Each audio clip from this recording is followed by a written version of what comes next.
di sini kita sudah berada di Monas. Yang di mana di Monas ini itu kita bisa akses melalui Transjakarta ya. Jadi dari Transjakarta ini kita bisa naik dari koridor 13 atau Velbak. Nanti kita tinggal turun di Blok M atau CSW. Nah, nanti dari CSW kita bisa lanjut terus sampai halte Monas. Nah, nanti dari halte Monas kita bisa lanjut ke halte Balai Kota. Nah, nanti dari Balai Kota kita bisa keluar ke arah kiri, kita berakhir di Monas ini. Sekarang kita langsung aja ke pintu masuknya. Biasanya gerbang ini dilewati untuk parkir kendaraan roda 2 maupun roda 4. Ya, jadi di sini itu pintu masuknya kalau misalnya kalian dari Balai Kota. Jadi nanti kita tinggal nyari aja buat pintu masuk ke arah. Ini nggak bayar maksudnya. Kita bayar kalau kita masuk ke dalam Monas. Untuk menuju pintu masuk dalam Monasnya lumayan jauh dan harus melewati toko-toko yang menjual oleh-oleh. Ini dia toko yang menjual berbagai produk untuk oleh-oleh dari ikon Monas ini. Kalau yang ramai dan antri itu untuk menunggu antar jemput kereta wisata loh teman-teman. Nah, kita sudah lihat Tugu Monasnya. Tinggal jalan sedikit lagi sampai menemukan tulisan pintu masuk.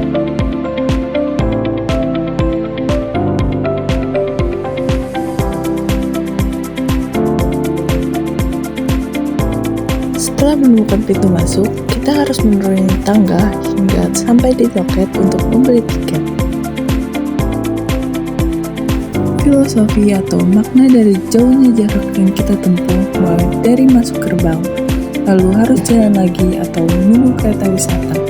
Sampai bertemu pintu masuk, kita harus melewati anak tangga, melewati terowongan, dan harus naik serta turun lagi untuk masuk ke bawah museum sejarahnya. Maksud sebenarnya adalah untuk kita mengenang jasa para pahlawan loh teman-teman. Oke, jadi ini kita udah ada di dalam terowongan Monasnya yang dimana kita ini beli kartunya itu buat sampai ke cawan Monasnya aja. Jadi cuma sampai ke dalam, kita nggak sampai puncaknya. Buat harga kartunya sih lumayan mahal ya, 50.000 ya. Karena mungkin beli kartunya, tapi dari harga yang tertera sih buat pelajar itu 3.000, buat mahasiswa tuh cuma 5.000 doang gitu loh. Jadi ya sampai ketemu nanti di cawan Monas.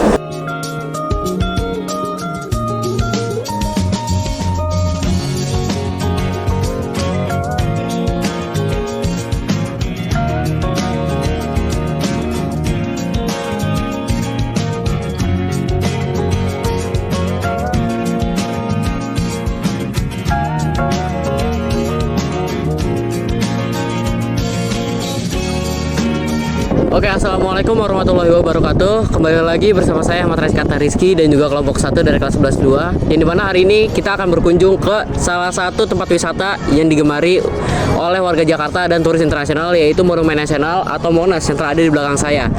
Nah, jadi di Monumen Nasional ini kita akan mewawancarai Ibu Eti selaku tour guide di Monumen Nasional yang ada di bagian bawah, yaitu di bagian museumnya.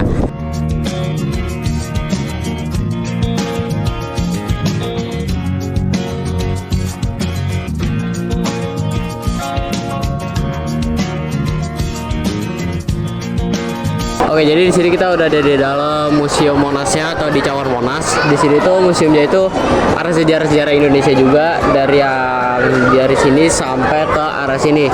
Ini itu dari sejarah Indonesia, dari yang kerajaan, dari penjajahan kolonial sampai ke masa-masa reformasi. Bahkan ada juga sejarahnya waktu Pak Habibie ini menjabat di Indonesia.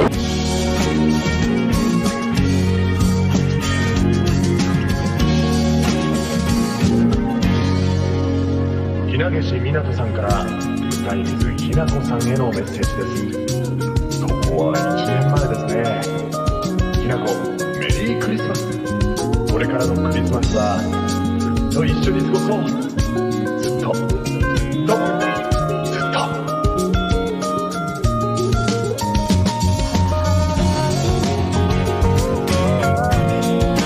Nah, dari museum sejarah, kita naik lagi ke cawan. Di cawan ini ramai sekali pengunjung mulai dari anak SD sampai orang dewasa.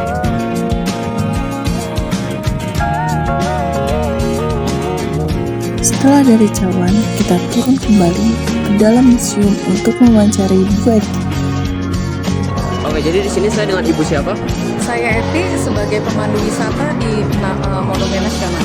Oh, oke. Jadi Bu Eti. Jadi saya pengen tanya nih Bu, sebenarnya sejarah dari Monas ini tuh gimana tuh Bu? Sejarah Monas ini lumayan panjang ya. Kalau proyeknya sendiri sebenarnya diresmikan pada 17 Agustus 1961, tapi jauh sebelum itu awal 1950 sudah diolah. Gitu.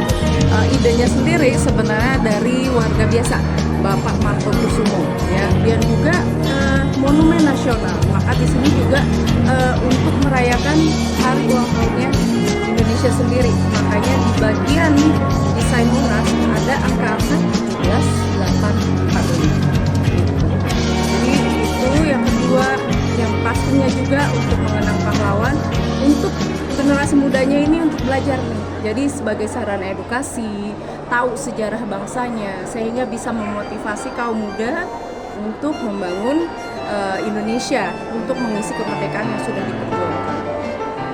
Seperti itu. Baik, pemirsa seperti itu. Terima kasih Bu Eti. Sama-sama.